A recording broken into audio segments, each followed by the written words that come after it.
ni langu, neno ambalo limepandwa, limenenwa wiki hii, hilo ni langu. Huyo ndiye Mungu anabadilishia kibao. So jioni ya leo ninaamini ya kwamba hatuhubiri hawa peke yao ambao wako hapa, tunahubiria mpaka wale ambao wako nyumbani na wanasikia sauti hii. Kwa hivyo ningependa kuwakaribisha kwa neno la Bwana mezani mwa Bwana, ili Mungu aweze kutuzungumzia kwa njia ya kipekee. Mimi naitwa Pastor Otaro Frank Omochore. Nimeokoka, Yesu ni Bwana. Natoka Kisii na pia nafanya na kikundi cha Soul Winning. Tuko hapa na tunaamini Mungu akitujalia tutarudi tena hapa. Jioni ya leo ningependa kumzungumzia mwanamke mmoja ako kwenye Biblia. Labda umemsikia mara si moja, na leo hii Mungu ameweka neno ndani ya moyo wangu ambalo ninaenda kushiriki pamoja na nyinyi. Na wiki hii tangia siku ya Jumatano Mungu amezungumza na watu. Tumeona wengi wakiokoka, tumeona Mungu akifungua wengine, tumeombea wagonjwa na wamepata uponyaji. Na kwa sababu hiyo tunaamini Mungu yuko kazini kufikia siku ya kesho, next week, hata kama ni ile wiki nyingine, watu wataanza kutoa ushuhuda kwa yale Mungu amewatendea. So jioni ya leo ningependa kusoma kutoka kitabu cha Marko, sura ni ya 5. Nitasoma kuanzia mstari wa 25. Biblia inasema, na mwanamke mmoja mwenye kutokwa na damu muda wa miaka 12 na kuteswa mengi kwa mikono ya matibabu,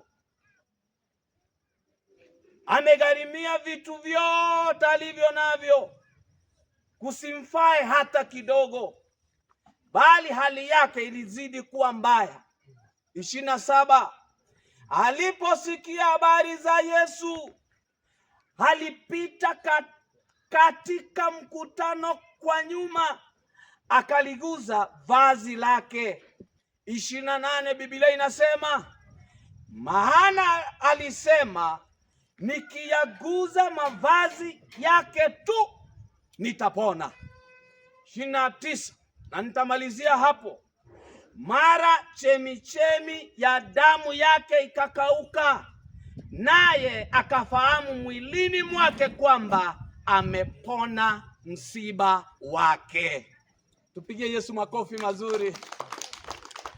Itabidi, maana hakuna stima ya kunitia moyo, munitie moyo tu. Kwa sababu sasa wakati hakuna stima na msinitie moyo, nitasikia ubaridi zaidi.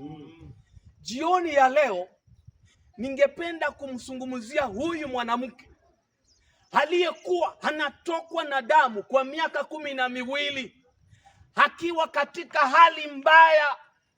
Na mnaelewa mtu ambaye anatokwa na damu, vile hali yake inaonekana ya kimwili, vile aibu inampata, hata watu wanamtenga, wanakaa mbali na yeye ili wasimukaribie. Maana hata ufundo ambao unatoka katika mwili wake watu hawangeweza kustahimili. Huyu mwanamke alikuwa amesikia ya kwamba Yesu yupo, na popote Yesu amekanyaga ametenda mema. Kuna watu aliowabadilishia hali zao. Huyu mwanamke akasema, kwa sababu nimemsikia kuna Yesu, na popote ameenda amegeuza mambo yamekuwa mazuri, mahali mambo yalikuwa mabaya. Akasema, nitajaribu, maana ninajua nimetengwa, maana ninajua watu hawataki kunikaribia. Ninaelewa ya kwamba watu wakiniona watani hakikisha ya kwamba niko mbali na wao. Biblia inasema huyu mwanamke aliposikia Yesu anapita, kitu ambacho mimi ninajua, wakati Yesu anapita kuna mambo yanabadilika. Akasema leo ni leo, asemaye kesho ni mwongo. Nimesikia kuhusu habari za Yesu ya kwamba popote ameenda kuna mambo yamekuwa sawa.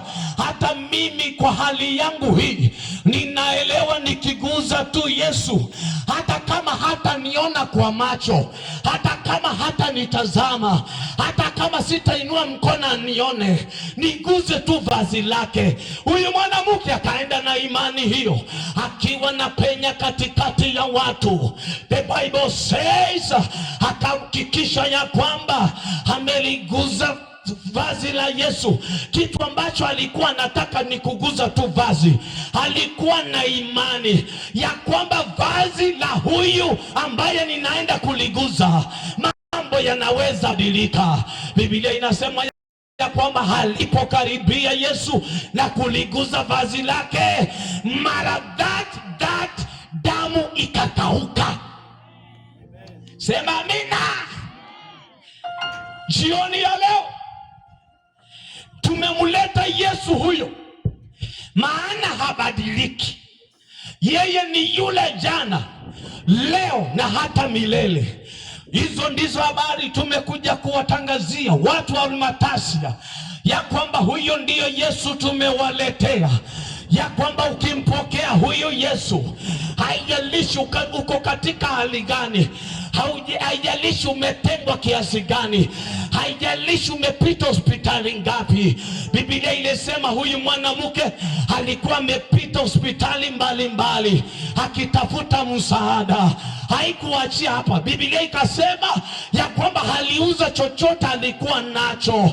Kumbe haijalishi umeuza chochote ulicho nacho, haijalishi umepima hospitali ugonjwa hauonekani, kinachojalisha jioni ya leo ni kuwa tayari kumpokea huyu Yesu akaweze kukubadilishia kibao.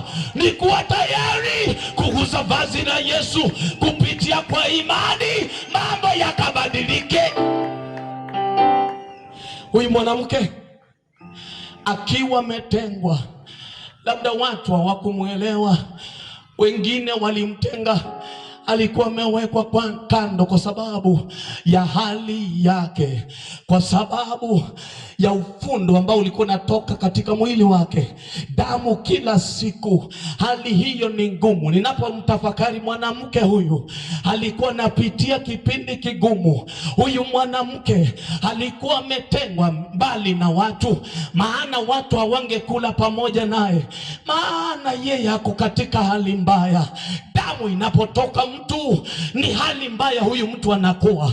Jioni ya leo Biblia imetukumbusha huyu mwanamke aliposikia Yesu ameenda amemponya Patimayo macho yake, akasikia Yesu alienda mpaka kwa Lazaro alipokufa baada ya siku ya 4, akamfufua kutoka kwa wafu. Aliposikia ya kwamba huyu Yesu viwete walitembea kupitia kwake, huyu Yesu macho yalifunguka, huyu Yesu alifanya matendo mazuri katika watu. Akasema leo ni leo, haijalishi niko katika hali gani, haijalishi nimetengwa kiasi gani, haijalishi ninapitia hali gani, kitu ambacho ninajua kwa sababu nimesikia habari zake, mimi kitu ambacho nitahakikisha, maana nikitokea mbele watu wataniona na watanitenga nisimfikie Yesu. Wakasema afadhali nitoke nyuma, angalau niguze vazi la Yesu. Watu wa Almatasia tumemuleta huyu Yesu ambaye anageuza mambo yanakuwa sawa. Haijalishi uko katika hali gani, popote ulipo na unasikia sauti hii, wacha niwazungumzie upande huu. Mahali popote mlipo na mnasikia sauti hii, ukiguza vazi la Yesu, ukisikia sauti hii na ukaachilie maisha yako kwa Yesu, mambo yatabaki vile yalivyokuwa, mambo yatabadilika. Wacha ninene na hawa hapa ndani. Haijalishi hata kama unakuja church, unapita unapitia kitu gani? Unapitia hali gani? Kuna watu wamevaa vizuri lakini ndani wameumia. Kuna watu unaona wanatembea wako sawa lakini ndani yao wana bleed. Kuna watu unaoangalia unaona wanaimba vizuri na kurukaruka lakini kuna hali ambayo wanayopitia. Niko na habari njema jioni ya leo. Yuko Yesu anayebadilisha kibao. Haijalishi ni nini unachokipitia, Yesu atakugeuzia kibao. Haleluya! Hizi gharama zote haziwezi kutumika bure. Gharama hizi zimetumika ili wewe ukapone. Gharama hizi tumetoka Kisigake, wengine wametoka Nairobi, wengine wametoka Loitoktok, wengine wametoka sehemu mbalimbali. Gharama imetumika. Tuna hakika na Yesu ambaye tunawatangazia. Tuna hakika naye. Hatujakuja na handkerchief, hatujakuja na chumvi, hatujakuja na vitambaa, hatujakuja na maji. Tumemuleta Yesu anayebadilisha mambo. Tumemuleta Yesu anayegeuza kibao. Tumemuleta Yesu anayebadilisha. Huyu ndiye tumemleta jioni ya leo. Huyu mwanamke aliyekuwa anatokwa na damu kwa miaka 12 akakauka mara that. Kumbe Yesu haijalishi ni miaka mingapi umeumia, bora tu imani yako iwe strong kwa Yesu. Mwambie Yesu, niko hapa, watu hawanitambui, watu hawajui kiatu ambacho nimekivaa, lakini wewe unaelewa. Bora tu uchukue hatua ya imani, mambo yanabadilika, mambo yanageuka, mambo yanakuwa sawa. Petero na Yohana wakikwea kwenda hekaluni, wakafika kwenye mlango wa hekalu, wakampata kuna mjamaa ambaye alikuwa analetwa hapo kila siku, kisa na maana apate angalau kitu arudi nacho nyumbani kiweze kumsustain. Biblia inasema Petero na Yohana wakifika kwenye mlango wa hekalu kila siku, waliokuwa wakienda wakisali, walipofika pale mlangoni wakapata mjamaa kila siku vile analetwa hapo. Wakamwambia huyu mjamaa, Biblia inasema mjamaa alipowaona akasema basi nitapata kitu kutoka kwao. Biblia inasema wakamwambia tutazame vizuri, tuangalie vizuri. Jamaa akasema leo nimebahatika, nitapata pesa nzuri, nitapata pesa ambazo zitanisaidia. Akatarajia kupata pesa ya kawaida ili apewe aende kununua chakula, aende ili iweze kumsustain. Mjamaa akiwa kwenye mlango wa hekalu, Petero na Yohana wakamwambia leo hii hatukupi fedha wala dhahabu, kitu ambacho tuko nacho tutakupea. Wakamwambia tuko na kitu ambacho kitabadilisha maisha yako. Wakamwambia sikia, kwa jina la Yesu simama na utembee. Kwa jina la Yesu hali yako ibadilike. Kwa jina la Yesu hautaombaomba tena. Kumbe jina la Yesu linabadilisha hali. Sijui wiki hii ni nini hiki ambacho unasema ninataka kugeuziwa kibao. Sijui ni nini hiki ambacho unasema ninahitaji Yesu nipone, ninahitaji Yesu mambo yangu yakawe sawa. Kuna watu hata kama wako church lakini unamhitaji Yesu. Wengine wanasema ninaenda nionekane tu, nitakuja kuokoka siku nyingine. Kumbe umejitenga na uhusiano wa baba yetu. Kumbe umejiweka mbali na baba yetu. Wiki hii mkutano umekuja kwa ajili yako. Ni wakati wa kusema ninamtaka Yesu nipone, ninamtaka Yesu akanibadilishie kibao, ninamtaka Yesu akanitoe kwenye hali ambayo ninayoipitia, ninamtaka Yesu ili ili mambo yakabadilike. Nimelia vya kutosha. Huyu jamaa kwa lile jina la Yesu, maana lina mamlaka, mjamaa akainuka, akaingia kaluni akirukaruka. Watu wakaguzana, wakaanza kuulizana, si huyu ni yule mjamaa tunayemwona mlangoni? Mjamaa akarukaruka, maana Yesu amemtendea. Watu wakaitana na kuulizana na kuambizana, hebu angalieni vizuri muone kama ni yeye. Watu wakasema hakika ni yeye. Kumbe nikagundua kuna wakati unafika watu wanakujua kwa ile hali yako. Kumbe kuna wakati ukifika, ukimpokea huyu Yesu, Yesu akibadilisha maneno, watu wanaitana mkutano, wanaanza kuulizana, nani aje alifika mahali pale? Alifikaje mahali amefika? Alitoa nyumba wapi? Amenunua gari aje? Unawambia ni Yesu amenibadilishia kibao, maana Yesu ana uwezo wa kubadilisha. Amenibadilisha Yesu, amenitengeneza Yesu, amenibadilisha Yesu. Ukienda Nyamira wanasema, ukienda Olmatasia wanasema, ukienda Loitoktok wanasema, malaika wanaimba huko mbinguni, wanaimba na kusifu na kusujudu. Amenibadilisha Yesu, amenitengeneza Yesu. Watu wote waseme Yesu ni Bwana. Amenibadilisha Yesu, aingia gharama Yesu, akasulubiwa kwa ajili yako,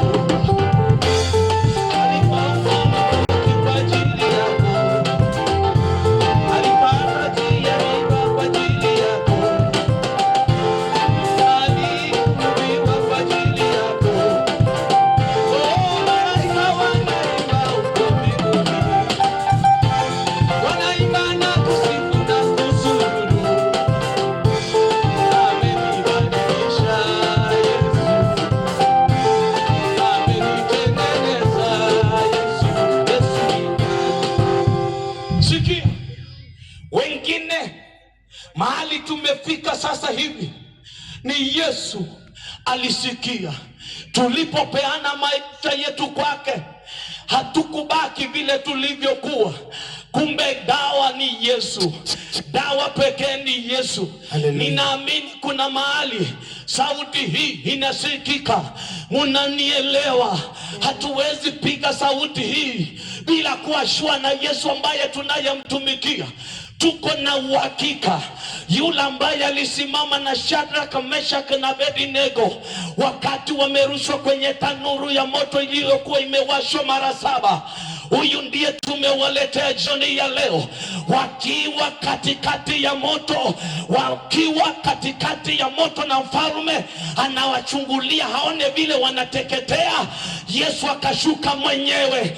Mfalme alipojaribu kuchungulia vizuri, akaita watu wake ambao wanajua kuangalia vizuri.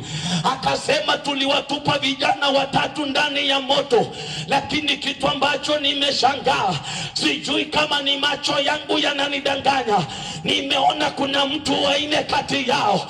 Walikuwa ni 3, lakini nimeona kuna mtu wa 4. Mtu wa 4 ameonekana, na kitu cha kustaajabu, huyu mtu wa 4 si wa kawaida, anaonekana kama mtoto wa miungu. Kumbe ni Yesu mwenyewe alishuka katikati ya moto. Yesu akashuka katikati ya moto, Yesu akashuka. Kumbe katikati ya majaribu yako Yesu anashuka. Wakati watu wamekuacha, Yesu anakushikilia. Wakati umetengwa, Yesu anashuka.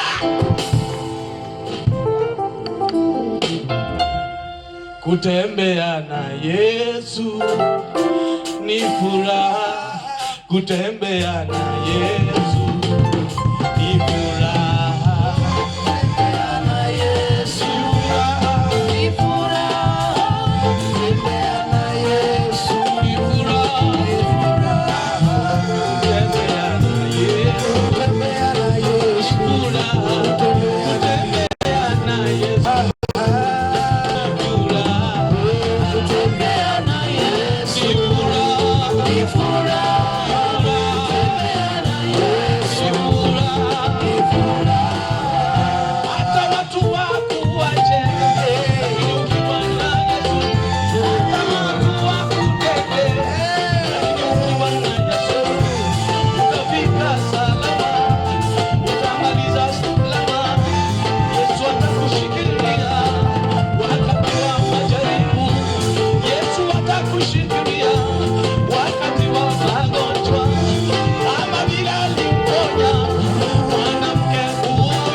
Yesu makofi mazuri.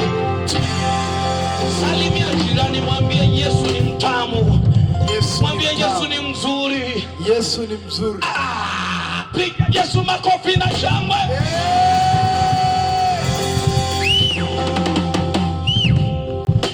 Mama katoka nyumbani akiwa anatokwa na damu, lakini aliporudi nyumbani alirudi akiwa mzima. Damu haikuwa tena, mwili ulikuwa umekauka, akarudi na afya yake. Jioni ya leo sijui umetokaje, ukiwa hali gani nyumbani, sijui umepitia kipindi gani. Hata kama watu wanakuona uko sawa, kumbe ndani ya moyo wako kuna ugonjwa ambao watu hawaujui. Kuna hali ambayo unapitia, hizi paa zimefunika shida, watu wanapitia machungu na mateso. Uchumi inakimbiza watu, magonjwa yanakimbiza watu, watoto wameharibika, wengine wanakimbiza watu. Watu walipotumia nguvu kuwarekebisha watoto wao, hapo ndio waliharibika zaidi. Leo tumekuja na yule ambaye anarekebisha maneno. Tumemleta Yesu, huyu ndiye dawa pekee. Wengine wakasema pombe ndiyo dawa, kumbe pombe ndiyo iliharibu zaidi. Jioni ya leo huyu mwanamke akasema huyu Yesu simuachi. Mkutano huu umekuja kwa ajili yako. Wapi mwanamke ambaye atasema huyu Yesu wiki hii simuachi? Wapi mwanaume ambaye atasimama aseme nimesikia kuhusu habari za Yesu wiki hii, wacha mkutano huu uwe mkutano wangu. Next Sunday ambayo inakuja, watu wakikuja kanisani, kila mtu asimame na ushuhuda, aseme niliposikia habari za Yesu nilichukua hatua ya imani. Kuna mambo matatu ninajifunza kutoka kwa huyu mama. Neno la kwanza ni faith. Imani ya huyu mama ikamsukuma katikati ya watu. Mama akajaribu kupenya, mama akajaribu kupita katikati ya watu, akajua nina hakika ya kwamba nikiguza tu vazi hili nitapona. Mama akachukua imani. Mama akasema leo hii hata kama nimekosa amani siku mingi, leo hii nitarudi na amani yangu. Akachukua hatua ya imani. Akajua binadamu akiwaambia nipishe njia, watamwambia tokeni mama unatunukia. Mama akasema leo hii nitajipeleka peke yangu, maana ninajua watu hawatanielewa. Mimi ndiye ninayeelewa kiatu ambacho nimekivalia. Nitampelekea shida zangu kwa Yesu, nitajaribu niguze vazi lake. Imani ya mama ikamsukuma mpaka kwa Yesu. Biblia inasema kupitia kwa imani hiyo mama akapona, mama akarudi akiwa mzima. Imani yako ikubadilishie mambo. Jioni ya leo, let your faith change your destiny. Kuna huyu mzee wa Biblia, sio kama alikuwa mzee ama kijana, Bartimayo, mwana wa Timayo. Akasikia Yesu anapita, akasema leo hii hata kama sina macho, hata kama sina uwezo wa kukimbia nimuone Yesu mahali alipo nimfikie. Akasema niko na mdomo, niko na nguvu ya kuongea, niko na sauti. Akasema ninaelewa watu wataninyamazisha, lakini sitanyamaza, maana mimi ndiye ninayeelewa ni wapi nimeumia. Bartimayo, mwana wa Timayo, Yesu alipokaribia akasikia, maana alikuwa na masikio ya kusikia. Akatengeneza sauti vizuri, akasema lazima niitane. Leo nitaitana, maana ninajua, nina hakika, nina imani Yesu akinisikia hivi mambo yamekuwa sawa. Bartimayo akiwa kando ya njia akamuita Yesu kwa mara ya kwanza, akisema hey Yesu mwana wa Daudi, naomba unirehemu. Watu wakajaribu kumnyamazisha na kumwambia unapigia mwalimu kelele, unampigia Yesu kelele. Kumbe mjamaa vile walivyoendelea kumnyamazisha, alitengeneza sauti yake vizuri, akaitana kwa mara nyingine. Kumbe kuna kipindi inafika hautanyamaza. Kuna kipindi ikifika unasema watu hawawezi nielewa, nitajitetea mbele za Yesu wangu. Akamuita Yesu kwa mara ya pili, Yesu mwana wa Daudi, ninaomba unirehemu. Kumbe Yesu husikia sauti ya watu wake. Unapoita kwa sauti, unapoliita jina la Yesu, Yesu husikia maombi.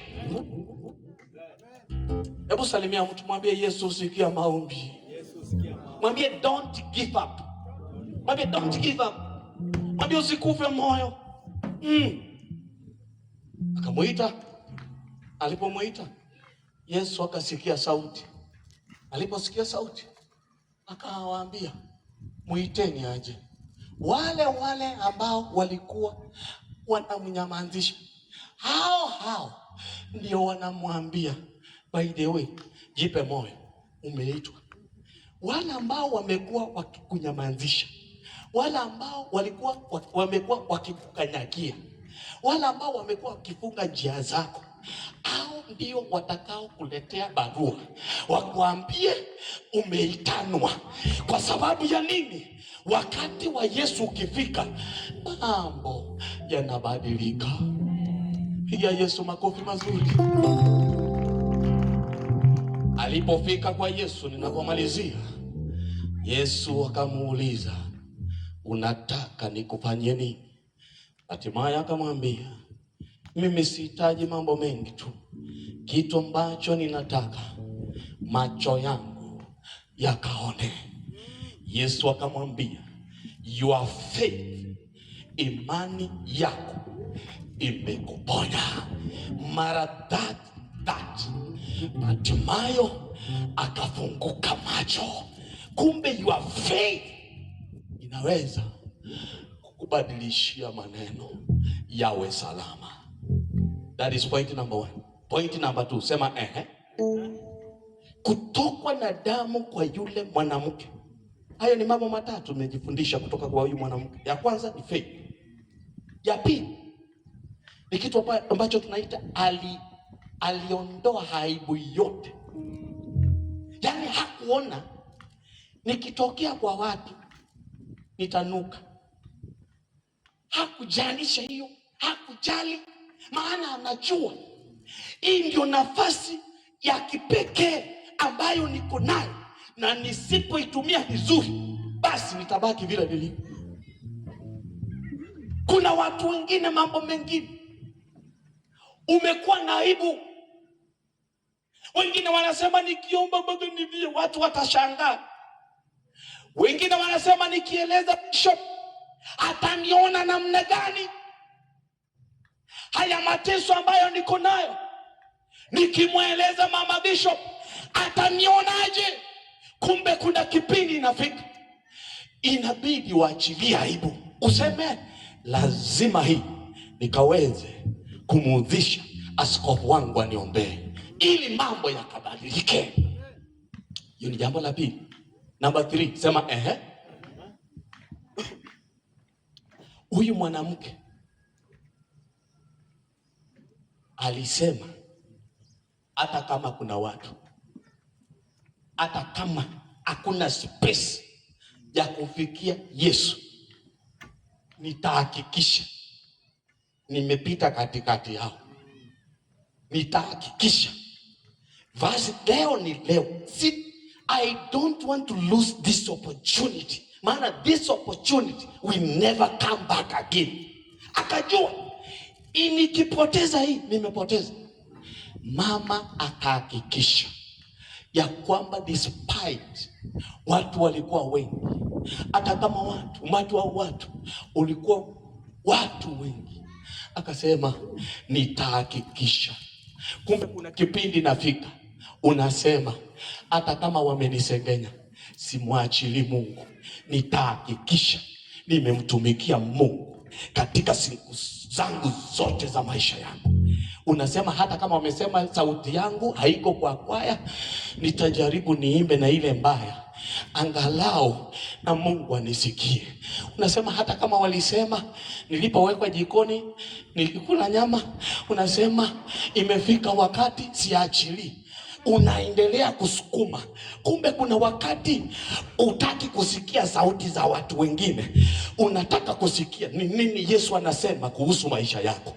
Kuna kipindi nafika unasema siachili, mbele kwa mbele, maana huku mbele mambo ni sawa.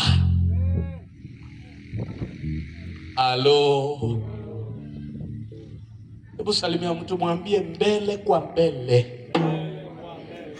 Mwambie Kimasai, mwambie Ndokoya, maana huku mbele kuna mambo mazuri. Usiachilie, don't give up, keep pressing on, keep going, don't give up. Huyu mwanamke akasema hata kama wataniona sitawasikiza, make sure nimeguza vazi la Yesu. So keep going. Kila mtu fanya hivi, sema I will keep going. Sema nitaenda. Sema nitaenda. Sitakubali kuachilia. Sema nitaenda. Mbele nina endelea, ninazidi kutembea, maombi huu yasikie.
Wanasema tutasonga mbele, hatutakufa moyo. Kwa ishara ya mikono, hiyo ni imani tu ya kusonga mbele. Bila umeinua mkono wako, naomba tusogee hapa karibu, tumuombe Mungu, tumwambie Mungu kuna haya mambo matatu tumejifundisha kutoka kwa huyu mwanamke. Neno la kwanza ni faith. Usikubali imani yako irudi chini.